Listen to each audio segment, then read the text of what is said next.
Kinshasa na biso réalité ya banaki réalité ya banakino. Nangambo ya présidence, chef de l'État congolais Félix Antoine Tshisekedi Tshilombo a désigné qui M. Jean-Claude Debouka Sapona co-assumé intérim et M. François Beya na poste naye ya conseiller spécial en matière de sécurité et chef de l'État congolais Félix Antoine Tshisekedi Tshilombo. Prétendu coup d'État après silence radio présidence et la République a se prononcé à format qui la population concernant les récents événements Oyo Ememi interpellation ya conseiller spécial ya chef de l'État en matière de sécurité François Beya. Après tragédie ya Matadi Kibala kuna na commune ya Mongafula, Bobsek est prévu pendant le 11 février 2022 na stade de Vélodrome Mende bande konabiso bakolelama après masolo entre l'autorité ya mboka pe ba famille ba oyo babungisi bandeko na bango. Ngai suzi mwenda na tonda ka vraiment na esengo ya koyeba keboza ka beli liboso ebetando ike na bino pona kolanda magazine na bino KNB News oyo tobongisa pona bino pona kozwa ka ba information ya mikolo nyonso pe ya tango iso to fungola basango ya mokolo ya lelo pona kolobela chef de l'État congolais Félix Antoine Tshisekedi Tshilombo ayambaki ba ambassadeur mibale ya France pe ya Chine babetaki masolo pona développement ya mboka na biso République démocratique du Congo boso ba détail na élément oyo. Chef de l'État congolais Félix Antoine Tshisekedi Tshilombo ayambaki mokolo ya lobi moleki mardi 8 février 2022 na cité ya Union africaine ba ambassadeur mibale moko ya Chine pe ya France M. Zhou Jing pe M. Bruno Aubert ba échangeaki sur état ya coopération entre Kinshasa pe Beijing pe Kinshasa Paris pe na ngambo ya diplomate chinois a qualifié qui entretien yango na chef de l'État congolais Félix Antoine Tshisekedi Tshilombo très amical et pe atalisaki ezalaki essentiellement ya commémoration prochaine ya 50 ans ya normalisation ya relations diplomatiques entre République démocratique du Congo pe Chine pe na ba échanges commerciaux grandiose pe palpable na ba domaine ya infrastructure agriculture éducation santé pe industrie pe coopération ya gagnant pe na ngambo ya ambassadeur ya français ye asalaki na chef de l'État tour d'horizon ya ba question nationale pe internationale pe coopération bilatérale entre Kinshasa pe Paris atalisaki volonté ya Paris pona kofongola toujours côté ya République démocratique du Congo surtout na est ya République démocratique du Congo na ba projet mosusu ndakisa éducation santé pe énergie pe o etali sécurité na ngambo ya République démocratique du Congo. Ah oui, nyonso o pona développement ya mboka na biso République démocratique du Congo et kende liboso Kinshasa et l'équipe partout. Christophe Koudiamboso Oyazali, président Assemblée nationale et ayambamaki na chef de l'État mokolo lobby pona kobeta masolo ya tango mola ipe kopesa yeba félicitations na bokambi na ya Union africaine oyo tiko sila na mikolo ezali koleka bozo ba détail na commentaire oyo. Président et Assemblée nationale Christophe Mboso Kodia a présenté qui mokolo ya lobby moleki mardi na cité ya Union africaine. Ba félicitations na président ya République démocratique du Congo Félix Antoine Tshisekedi Tshilombo pour na brillant mandat na ye lokola président en tête ya Union africaine.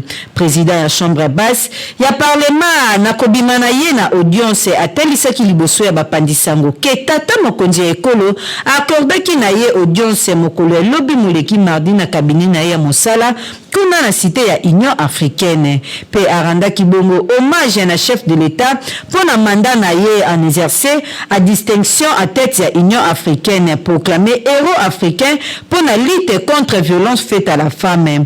Président de l'Assemblée nationale a même qui lisusu du diplôme d'honneur et ordre perpétuel ya ba personnalité légendaire d'Afrique décerné à titre posthume na fait Etienne Tshisekedi wa Mulumba et pas ya ba membre ya faculté ya droit ya université ya Kinshasa na tango ya journée scientifique oyo ezalaki organisée na occasion ya 5e anniversaire ya liwa na ye ya icône ya opposition congolaise pe diplôme yango epesamaki mbala moko na maboko ya chef de l'état congolais Félix Antoine Tshisekedi Tshilombo na qualité na ye ya héritier légitime ya fait Etienne Tshisekedi wa Mulumba.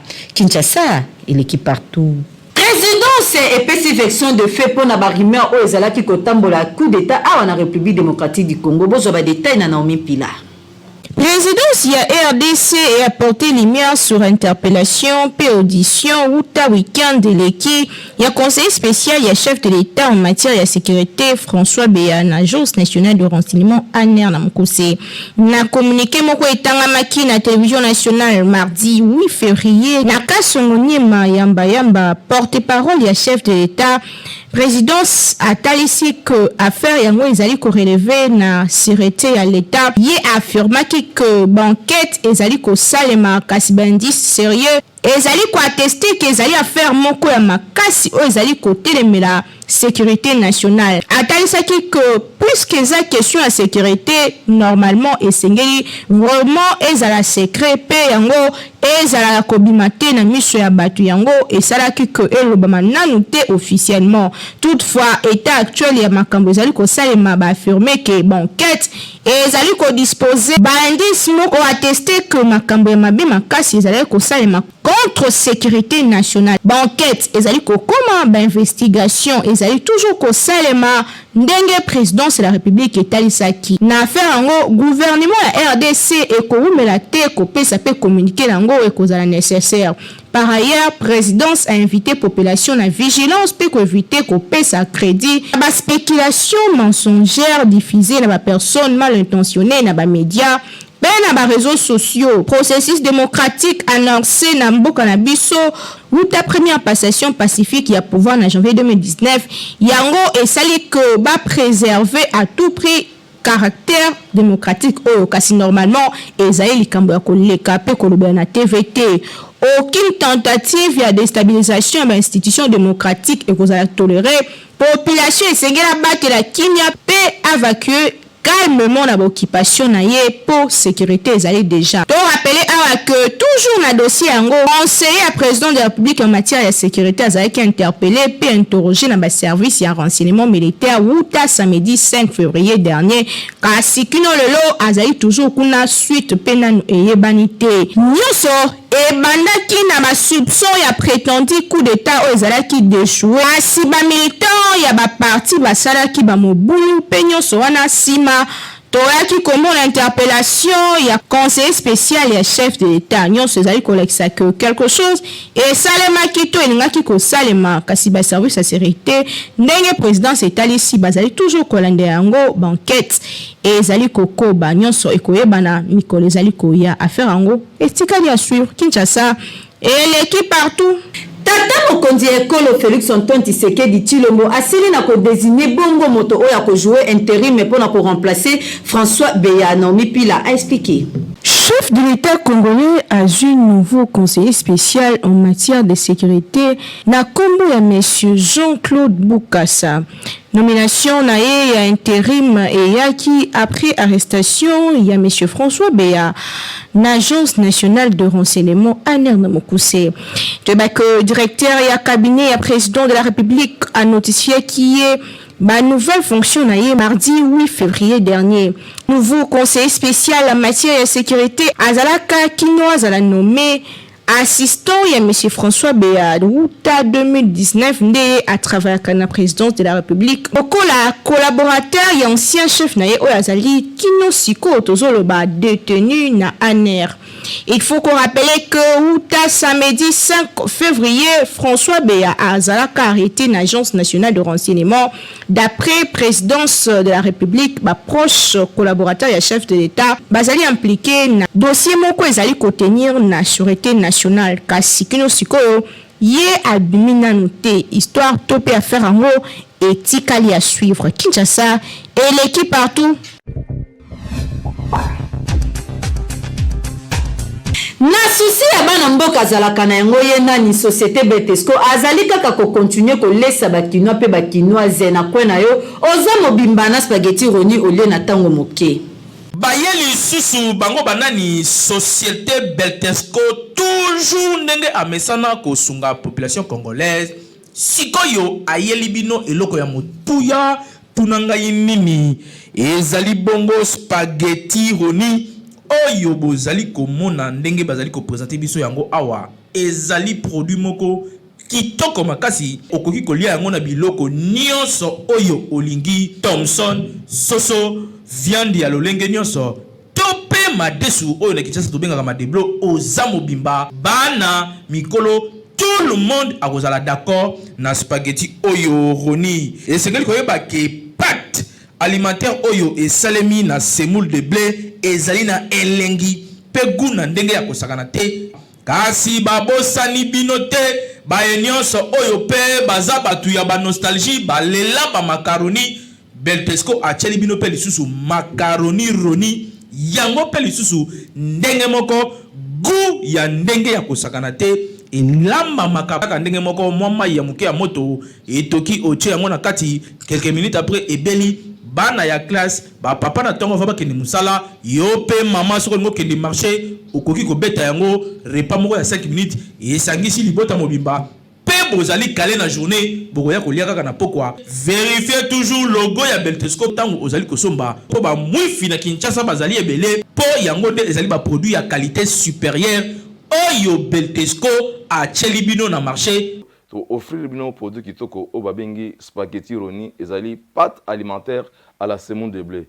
Pâte alimentaire à la semoule de blé oyo ezali kaka spaghetti roni oyo esengeli ko lesama na mabota na biso ba maman responsable papa responsable ba étudiant ba coopérant spaghetti ezali kaka moko ezali spaghetti roni oyo ezali la qualité supérieure oyo spaghetti oyo baleka ngo partout to ezali na produit mususu babengi ya kitoko makasi babengi macaroni ya Beltesco en tout cas ngala benga ngo kima kinkaka ezala petite ya consommation na bino mikolo nyonso ya kolia macaroni roni na spaghetti roni po ezali biloko oyo ezali kotonga nzoto ezali kopesa biso nzoto makasi po toyeba ko vivre longtemps na mokili ezali cadeau signé Beltesco mwana mama yebela pona kolia biloko ya qualité il faut toujours Beltesco po yende akanga Kinshasa République démocratique du Congo mobimba uta batango ebele autre bakite tolobi Kinshasa et l'équipe partout.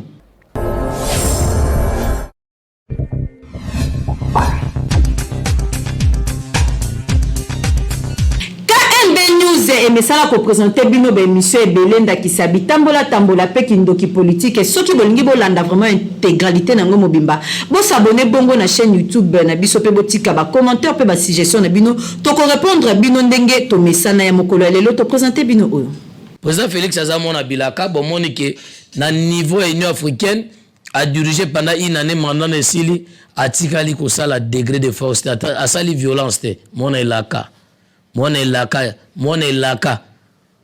ngana loba na bande ko na ba congolais lelo to lobaka mona mboka zwa mboka to bosa na évangile wana te eza ko lela na biso nzamba zalaka zoba te biso batone to zaka ba fourbe to zaba irreconnaissant to zaba ingrat ba terme nyoso to zana na biso peuple congolais to bosa na makambo facilement lelo mona mboka kama mboka na IDPS jamais ko ka ba fingi président Félix Lisa Seleli ou jamais va finir président Félix incarné à Tshisekedi wa mulumba jamais ko katindi bokanga mutu bo lever to mona na ba régime ebele ndenge na ne depuis 1+4 tina ndeko Joseph Kabila usalimo alikambo bokomi mal à l'aise mais lelo na fachi mutu ça c'est manqué na mutu solo ba n'importe quoi voilà c'est ça la démocratie bato bavana na poto na bazumi makanisi ya mindele. Le blanc ont passé de temps. Ba vandi ta belé pour na ko réfléchir. Ba vandi pour na ko zoake pour na kuluna sila. Il faut quoi? Ba raisonner mingi. Alors que la président Fachi, les lots ko ya ko eba bilan na ezala ki positif so kazali soute. Mais akoki ko passer mandat na ye 10 à 20 ans, président ça soit sali combien? Ba président belé ba pays ça démocratique. Problème ezala gande ko yeba ko tala bolamu wa moto. Kotala bolama mutezate aya kotikela fufu na ndako nakanisi eloko na lina passé ami balo bande ko babenga na zomona bazokomelanga ebelawa bolimbisanga mwa muke na moni papa Rachidi kuna na chikapa komelinga lobi na inauguration ya papa Etienne Tshisekedi wa Mulumba inauguration ya monument to moni ndeko Jean-Marc Kabundi te il va quitter parce qu'il est obligé de respecter. S'il n'y a pas élection, le président reste en place. Il y aura des élections dans le délai constitutionnel. C'est-à-dire en 2023. Vous pensez que c'est encore possible avec le temps qui nous reste? Va quitter cette institution, la CENI, avant 2023. Restions la date d'aujourd'hui, le 9 février. Il va quitter, une autre équipe viendra, et puis les élections seront organisées dans le délai constitutionnel. Dans le délai constitutionnel. C'est possible, ça? C'est possible, Maman Nangaï. C'est possible. Parce que nous sommes dans la continuité. Voilà, la continuité des choses, des res publica. Voilà, de la gestion, bien de l'administration publique. Cela veut dire quoi? Messieurs,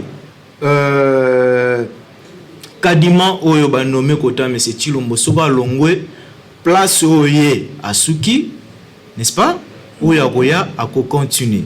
Le problème, ce n'est pas la procédure de façon à organiser l'élection. Le problème se pose au niveau de la publication en résultat.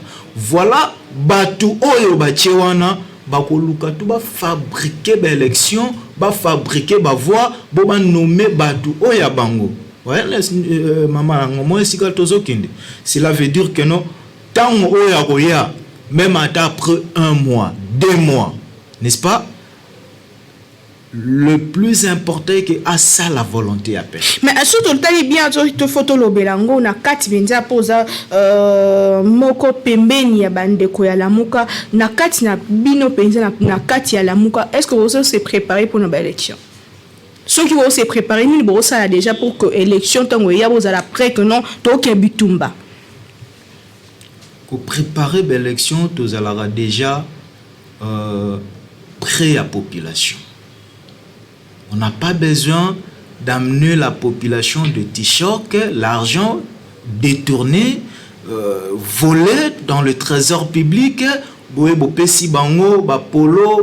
faut dire que nous devons préparer l'élection. Nous sommes prêts à aller aux élections.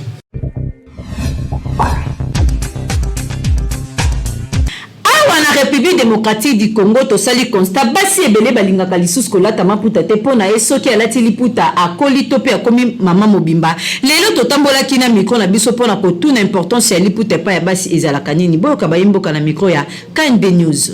Rédaction ya KNB News ekitaki mokolo ya lelo sur terrain pona kotuna na basi pe mibali importance ya liputa epa ya mwasi pamba te basi mingi balingaka lisusu kolata liputa te pe bazangaki maloba te balobaki boy na micro ya KNB News. Comme on a maman Mita Germaine. En tout cas, conseil est bien, surtout pour la bana na biso.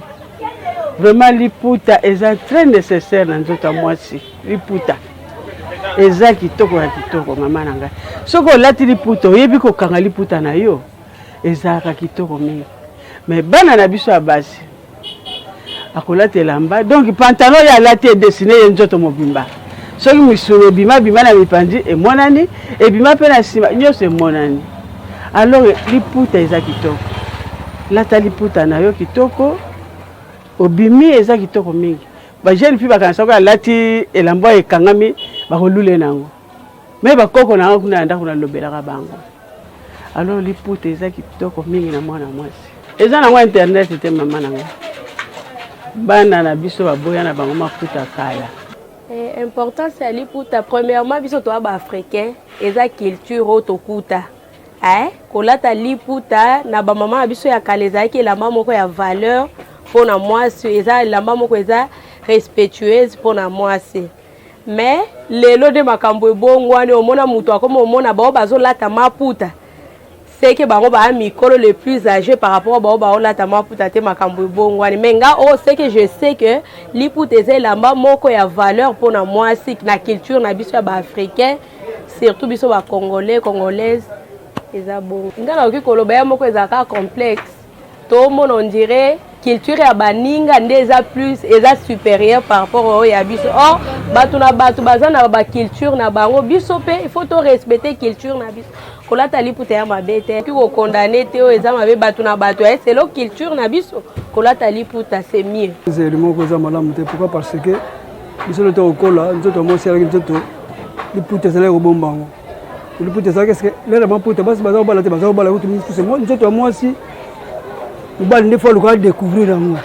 mais lelo ce n'est pas le cas. Et comment nous autres moi ça aujourd'hui toi tiki yango nyonso libanda ba fille musu balia même liputa bini bakanga liputa te soko tuni abi azata na pièce moko lamba mais ba biloko ba la télévision lelo vraiment en tout cas faut l'état ça l'effort puisque on a culture ya mindele za biso te neti ngai na mono de mosi modo oza déjà mosi moko donc na ozo vraiment na ninte na mono mosi moko donc déjà mutu no ya bien te kono mona basi musu aza mario mono bena mono na alliance na boko mais alati teni moko mbane ka tiki ya mandingo wana c'est vraiment malamu te moi si il faut moi ça nous autres moi c'est pour respecter yango les putes ça très nécessaire on mobutu alinga maputa alinga basi batabwa pamba ayebaka tina ndingela kayo basi pe mibali balobi kolata liputa ezali nango mabe te ezali malamu kasi esengelaka na mwasi nyonso alata liputa pamba te yango nde ezali kolakisa pe kotombola culture na biso africaine kasi basi mosusu akoma komona soki alati liputa neti azali lisusu ala mode te akomi mokolo to pe akozanga libala esengeli na ye kaka aexpose nzoto ya mitika bato bamona bapartie intime ya nzoto na ye mpo mibali basepela na ye kasi bamama oyo bakola vraiment na ntango ya kala batalisaki lolenge nini mwasi akoki komibatela nzoto na ye malamu koganye libala to pe confiance ya mobali ezali nango kaka kotika nzoto libanda te kasi ya komibatela malamu pamba te mwasi azali mwasi ya valeur esengeli na ye kobomba nzoto ndenge na ntango ya bakoko na biso balakisa pe topesi conseil na bandeko basi kolata liputa ezali nango mabe te lata na liputa pamba te basi mingi bakoma kolata maputa kaka le 8 mars kasi le 8 mars ezali nango journée ya kolata liputa te kasi ya kotombola kaka mwasi pe ya kodefendre badroit ya mwasi nde esengelaka na moto kolata liputa mais omi le 8 mars mwasi pe senge kolata liputa pona kotombola culture oyo ezali ya biso pe kolakisa vraiment mwasi nde azali mama koki kobatela ndako akoki pe kobatela foyer na ye malamu affaire oyo etikali kaka à suivre ndenge tolobaka Kinshasa eleki partout. Ba autorité ya vie province ya Kinshasa pe ya République démocratique du Congo bazwaki ba décision pona ba obsèque bandeko na biso babungisaki bomo na bango na tragédie o elekaki kuna na commune ya Mongafula précisément na marché ya Matadi Kibala pe nzoto ya bayeba kufi ekobima na mikolo ezali ko ya bozo ba détail na commentaire oyo.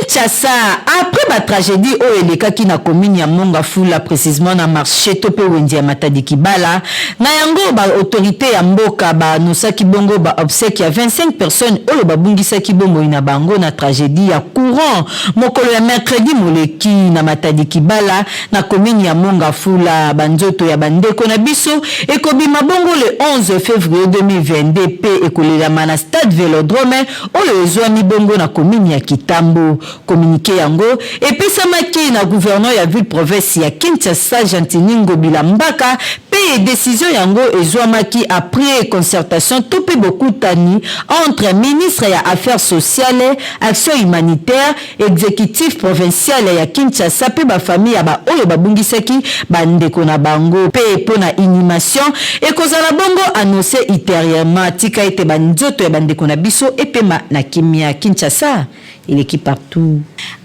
Ndeke lelo ebetami pona ko clôturer basango na biso mokolo ya lelo onga suzi mwenda nazalaki vraiment na esengo ya ko présenter yango pona bino soki esepesi bino na bandako botana na sima ya caméra pona ko pesa merci na Evezaka o emisana ko sala mosala kitoko régie simba makabongo na papa Timothée Kayembe pe na supervision ya héritier Lukoji l'homme intègre montage ebetamaki dada na Arnaud de Mbouya ngana benga kaye Seigneur Pontacle. Bozo bokamwa te po awa tozali ko sala mosala toujours na coordination ya les grands liens de communication Dimi Mukenditi Manganga na benga ka les coach o amesana ko informer ngai na bino tukutani mbala esima kaka soki kolo Yesu azongi te ciao